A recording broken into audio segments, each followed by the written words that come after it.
올리브 기름이나 포도주는 아예 생각하지도 말아라 하는 소리가 들려왔습니다. 그것은 내 생물 한가운데서 들려오는 듯했습니다. 요한묵시록 6장 5절 6절 검은 마른 기근을 나타내며 인류가 이 문제를 해결하기까지는 많은 사람들이 굶주려 죽을 것이다. 그리고 제사에 봉인이 나온다. 그리고 보니 푸르스름한 말 한 필이 있고 그 위에 탄 사람은 죽음이라는 이름을 가진 사람이 없습니다. 그리고 그 뒤에는 지옥이 따르고 있었습니다. 요한묵시록 6장 8절 이 창백한 말은 무서운 전염병을 나타낸다. 스트나 그 밖이 전염병이 인류를 감소시킨다. 이어서 제다섯의 봉인이 나타났다. 다섯째 봉인을 떼셨을 때 나는 하느님과 그의 말씀 때문에 그리고 그 말씀을 증언했기 때문에 죽임을 당한 사람들의 영혼이 제단 아래 자리 잡고 있는 것을 보았습니다. 그들은 큰 소리로 거룩하시고 진실하신 대왕님, 우리가 얼마나 더 오래 기다려야 땅 위에 사는 자들을 심판하시고 또 우리가 흘린 피와 원수를 갚아주시겠습니까? 하고 부르짖었습니다. 또 그들은 흰 두루마기 한 벌씩을 받았습니다. 그리고 그들처럼 죽임을 당한 기로 되어 있는 동료 종들과 형제들이 다 죽어서 그 수가 찰 때까지 잠시 쉬라는 분부를 받았습니다. 요한묵시록 6장 9절에서 10분 1절 이 장면은 우리들의 행성에 우리들과 함께 영원히 살고 있는 대연자들이 적극적인 일을 한 사람들에 대해 최후의 심판이 있기 전에 재생시켜 줄 것을 요청한 것이다. 우리들은 인류가 그 진화를 달성했을 때에만 재생시키려고 유전자 코드를 보존해온 수천 명의 지구인들은 즉시 재생시켜 우리들과 함께 사는 것을 허락했다. 다음 제육의 봉인이 열린다. 여섯째 봉인을 떼셨을 때에 내가 보니 큰 지진이 일어나고 해는 검은 머리털로 짠 것처럼 검게 변하고 달은 온통 핏빛으로 변하였습니다. 그리고 별들은 마치 거센 바람에 흔들려서 무화과 나무에 설익은 열매가 떨어지듯이 땅에 떨어졌습니다.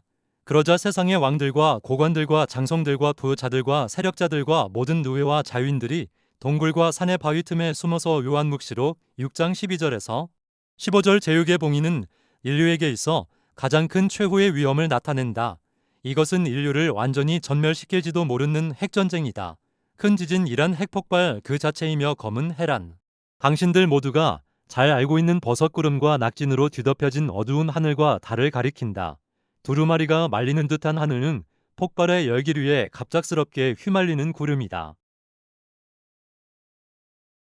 동굴이나 바위 틈에 몸을 숨기는 사람들이란 핵방공호로 몰려들어가는 사람들이다. 이 최후의 대이변이 만약 일어난다면 우리들의 예언자를 따르는 사람들이 구출되는 것은 바로 그때가 될 것이다.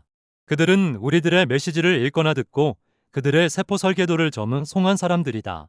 그러난 사람들은 지구상의 모든 인간들을 그 수태에서 죽음에 이르기까지 추적하고 있는 거대한 컴퓨터에 의해 선별될 것이다.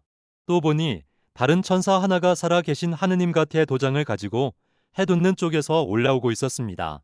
그는 땅과 바다를 해칠 수 있는 권한을 받은 내 천사에게 큰 소리로 우리가 우리 하느님 곁의 종들의 이마에 이 도장을 찍을 때까지는 땅이나 나무들은 해치지 말아라 하고 외쳤습니다. 요한묵시록 7장 2절 3절 이마에 도장이 찍힌 사람들이란 가장 선명하고 정확한 유전자 코드를 포함한 이마뼈에 우리들의 예언자가 손을 댐으로써 그들의 세포 설계도를 전송한 사람들을 말한다. 이마에 도장이 찍힌 사람들의 총수는 약 14만 4천 명이 될 것이다.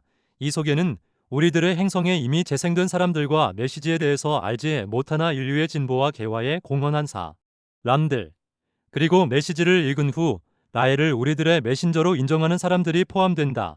이러한 사람들의 숫자가 대략 14만 4천 명이 되지 않는 한 우리들은 최후의 대이변을 늦추도록 할 것이다. 이 숫자는 지구에 인간이 다시 거주할 수 있을 때 새로운 인류의 출발을 위해서 필요한 수이기 때문이다.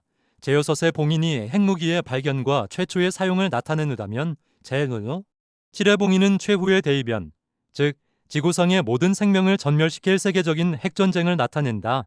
다음 제7의 봉인의 첫 번째나 동굴이나 바위 틈에 몸을 숨기는 사람들이란 핵방공호로 몰려들어가는 사람들이다. 이 최후의 대이변이 만약 일어난다면 우리들의 예언자를 따르는 사람들이 구출되는 것은 바로 그때가 될 것이다. 그들은 우리들의 메시지를 읽거나 듣고 그들의 세포 설계도를 전송한 사람들이다. 그러난 사람들은 지구상의 모든 인간들을 그 수태에서 죽음에 이르기까지 추적하고 있는 거대한 컴퓨터에 의해 선별될 것이다. 또 보니 다른 천사 하나가 살아 계신 하느님 곁의 도장을 가지고 해돋는 쪽에서 올라오고 있었습니다.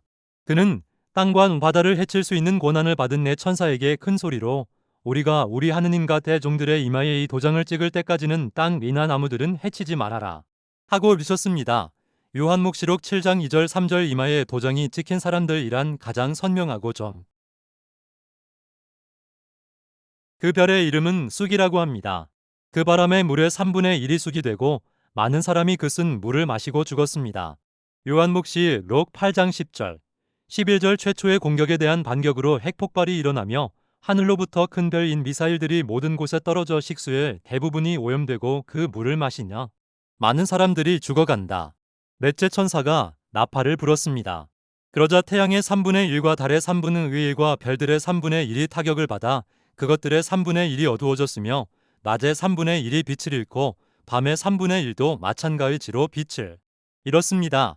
요한묵시록 8장 12절 연쇄적인 핵폭발에 의해 솟아오른 대량의 먼지와 재 때문에 하늘은 캄캄해지고 태양과 달과 별들이 보이지 않는다. 그로 말미암아 낮과 밤이 더 짧아진 듯한 인상을 준다. 다섯째 천사가 나팔을 불었습니다. 그때 나는 하늘로부터 땅에 떨어진 별 하나를 보았습니다. 그 별은 끝없이 깊은 지옥 구덩이를 여는 열쇠를 받았습니다. 그 별이 그 지옥 구덩이를 열자 거기에서부터 큰 용광로에서 내뿜는 것과 같은 연기가 올라와 공중을 뒤덮어서 햇빛을 어둡게 하였습니다. 요한묵시록 9장 1절 2절 이것은 미사일의 낙하로 인해 생기는 버섯구름에 대한 묘사이다. 그 연기 속에서 메뚜기들이 나와 땅에 퍼졌습니다. 그 메뚜기들에게는 땅에 있는 전갈이 가진 것과 같은 권세가 주어졌습니다. 그것들은 땅에 있는 풀이나 푸성귀나 나무는 하나도 해쳐서는 안 되고 다만 하느님의 도장이 이마에 찍히지 않은 사람들만 해치라는 명령을 받았습니다. 그러나 그 사람들을 죽이지는 말고 5달 동안 괴롭히기만 하라는 명령이었습니다. 그 메뚜기들이 주는 고통은 마치 전갈이 사람을 쏠 때 주는 고통과 같은 것이었습니다. 그 5달 동안에는 그 사람들이 아무리 죽으려고 애써도 죽을 수가 없고 죽기를 바라더라도 죽음이 그들을 피해 달아날 것입니다. 요한묵시록 9장은 3절에서 6절 메뚜기란 핵폭탄을 적재한 비행들을 말하며 이것들이 대도시의 떨, 어저 폭발에서 살아남은 사람들에게 다시 방사능 노출로 인한 극심한 고통을 끼칠 것이다. 사람들은 전갈의 독과 같은 방사능에 의해 중독될 것이다. 그 메뚜기들의 모양은 전투 준비가 갖추어진 말 같았으며 머리에는 금관과 같은 것을 썼고 얼굴은 사람의 얼굴과 같았습니다. 그것들의 머리털은 여자의 머리털 같았고 이빨은 사자의 이빨과 같았습니다. 그리고 쇠로 만든 가슴방패와 같은 것으로 가슴을 쌌고 그것들의 날개 소리는 전쟁터로 달려가는 수많은 전투마차의 소리 같았습니다. 그것들은 전갈의 꼬리와 같은 꼬리를 가졌으며 그 꼬리에는 가시가 돋쳐 있었습니다. 그것들은 그 꼬리로 5달 동안 사람들을 해칠 수 있는 권한이 있었습니다. 요한묵시록 9장 7절에서 10절 세부치로 된 이 금속은 메뚜기들이 원시적인 인간의 눈에는 전쟁에 나가는 말과 같이 보였다. 그것들은 사람의 얼굴과 같은 것이 안에 보이는 조종실을 갖고 있었으며 고공에서 비행할 때 흰 연기의 비적을 남기는 데 요한은 이것을 머리털이라고 불렀다. 그리고 그가 이빨이라고 부른 것은 비행기의 날개 밑에 삐져나온 미사일들을 가리킨다. 쇠로 만든 순방배는 비행기의 동체를 말하며 날개소리란 당신들에게 친숙한 제트 엔진의 소리이다. 전갈의 꼬리와 같은 꼬리의 힘은 공격권 국가의 국민에게 투하되는 미사일의 방사능을 말한다. 여섯째 천사가 나팔을 붕었습니다. 그러자 나는 하느님과 잡혀 있는 금제단의 네모 퉁이에 달린 뿔에서 나오는 한 음성을 들었습니다. 요한묵시록 9장 13절 이것은 내가 모든 영상을 보여주는 동안 내 앞에 놓여진 산개의 스피커를 묘사하고 있다. 그 말들과 그 위에 탄 자들의 모습이 내 눈에 비치었는데 그들은 불빛 같은 붉은색이나 보라색이나 유황색의 가슴방패를 붙였고 말들은 그 머리가 사자의 머리 같았으며 그 입에서는 불과 연기와 유황을 내뿜고 있었습니다. 그 말들의 입에서 뿜어내는 불과 연기와 유황, 이 3가지 재앙 때문에 사람들의 3분의 1이 죽고 말았습니다. 그 말들의 힘의 근원은 그들의 입과 꼬리에 되었습니다. 그 꼬리는 뱀과 같으며 머리가 달려서 그 머리로 사람을 해칩니다. 요한묵시록 9장 17절에서 19절 이것도 역시 다른 비행기의 묘사이다. 말들의 머리란 불꽃과 연기를 내뿜는 제트 엔진의 분사구이다. 해치는 잎을 가진 꼬리들은 핵미사일이며 이 꼬리 머리는 자동 조정되는 것이든 아니든 간에 미사일의 탄도를 가리킨다. 우리들이 가능한 한 배우 구체적으로 요한에게 설명했음에도 불구하고 이 묘사는 원시적인 그의 눈에 비친 인상 이상의 것을 전해주지는 못하고 있다. 이와 똑같은 것을 아마존의 한 인디언에게 얘기해주고 그에게 글로 쓰게 한다면 거의 비슷한 종류의 회고문을 얻을 수 있을 것이다. 또 처음 그 사람이 없을 때 그의 말을 전해들은 동족 중 열 사람에게 그 이야기를 반복시켜보면 그 결과는 더욱 확실해질 것이다. 그 일곱 천둥이 말할 때에 내가 그것을 기록하려고 하. 자, 그 일곱을 천둥이 말한 것을 비밀에 붙여두고 기록하지 말아라 하는 음성이 하늘로부터 들려왔습니다.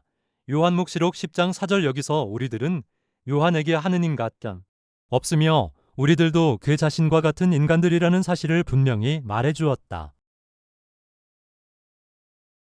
대단히 감사합니다. 여러분을 사랑합니다.